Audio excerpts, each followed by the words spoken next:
નમસ્કાર મિત્રો, વ્યાસ પંચાંગ કથા સાહિત્ય મિત્યસના જય શ્રી કૃષ્ણ.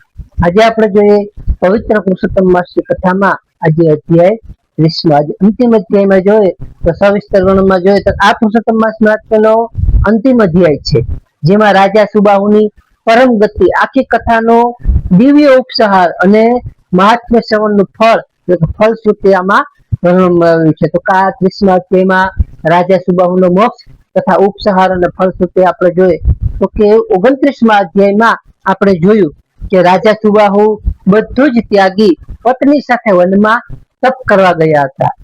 વનની કઠિન પરિસ્થિતિઓમાં પણ તેમણે ભગવાન પુરુષોત્તમનું ધ્યાન ધરી રાખ્યું હતું.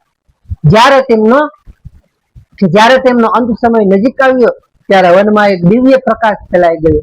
સુબાહુ અને તેમની પત્નીના ભક્તિભાવથી પ્રસન્ન થઈ ભગવાન પુરુષોત્તમ એટલે કે શ્રી કૃષ્ણ ભગવાન સાક્ષાત ચતુર્ભુજ સ્વરૂપે શંખ, ચક્ર, ગદા અને પદ્મ ધારણ કરી પ્રગટ થયા. ભગવાને પોતાના પરમ ભક્ત એવા સુબાહુને હૃદય સરસા ચાપ્યા, હૃદય લગાડ્યા અને ભગવાનના સ્પર્શ માત્રથી રાજા અને રાણીના ભૌતિક શરીર ત્યાં જ દિવ્ય બની ગયા.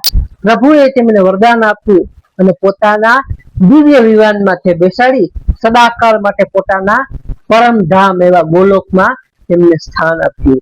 જ્યારે નારદજીની કૃતજ્ઞતા અને વિદાય જોઈએ તો કે રાજા સુબાહુની કથા પૂર્ણ કરી ભગવાન નારાયણ દેવર્ષિ નારદજીને કહ્યું કે હે નારદ, આ રીતે મેં તમને પુરુષોત્તમ માસનો સમગ્ર મહિમા, તેની ઉત્પત્તિ, રાજા દર્ધનવા, મણિગ્રીવ અને સુબાહુની પવિત્ર કથાઓ તથા વ્રતની સંપૂર્ણ વિધિ મેં સંભળાવી છે.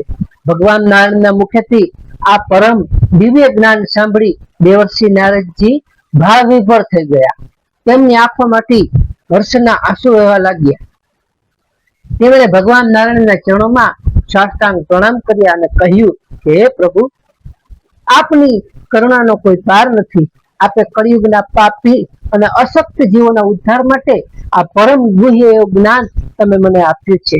હવે હું પૃથ્વી લોક પર જઈ અને પ્રત્યેક મનુષ્યને આ પવિત્ર વ્રત અને કથાનો બોધ આપીશ.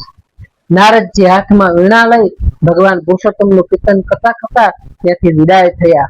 ત્યારે મહાત્મ્યની ફલશ્રુતિ અને કથા સાંભળવાનું ફળ જોઈએ તો કે આ પવિત્ર મહાત્મ્યના અંતમાં વ્યાસજી આ કથા વાંચવા અને સાંભળવાનું અદ્ભુત ફળ બતાવ્યું છે. તેમાં પેલું જોઈએ તો કે પાપ મુક્તિ. જે મનુષ્ય આ પુરુષોત્તમ માસના 30 દિવસનું શ્રદ્ધાપૂર્વક આ અધ્યાયનું પઠન કે શ્રવણ કરશે તેના જન્મો જન્મના અગમ્ય પાપોનો નાશ પામે છે.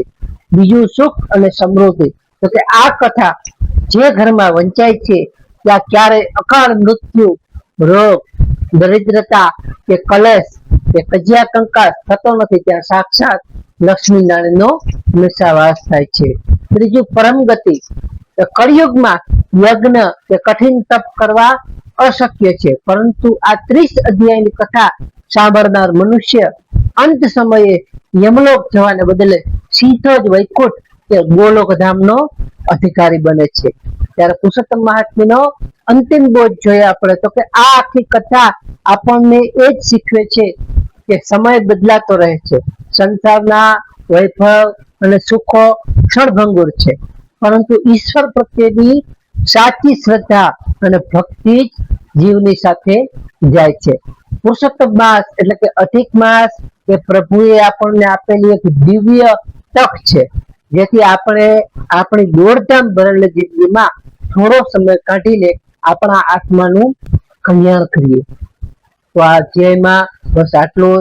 તો ઇતિશ્રી પદ્મપૂર્ણ અંતર્ગત પુરુષોત્તમ માસ મહાત્મ્યનો રાજા સુબાહુ મોક્ષ અને ફલશ્રુતિ નામનો 30મો અધ્યાય સંપૂર્ણ. કે જે ભગવાન પુરુષોત્તમે રાજા દર્ધનવા, મણિગ્રીવ અને સુબાહુનું કલ્યાણ કર્યું તેમ આ કથા વાંચનાર, સાંભળનાર, સ્મરણ કરનાર તમામ ભક્તોનું કલ્યાણ કરો. બોલો શ્રી પુરુષોત્તમ, બોલો શ્રી રાધા કૃષ્ણ ચરણાર્પણમસ્તુ, બોલો શ્રી પુરુષોત્તમ ભગવાનની જય.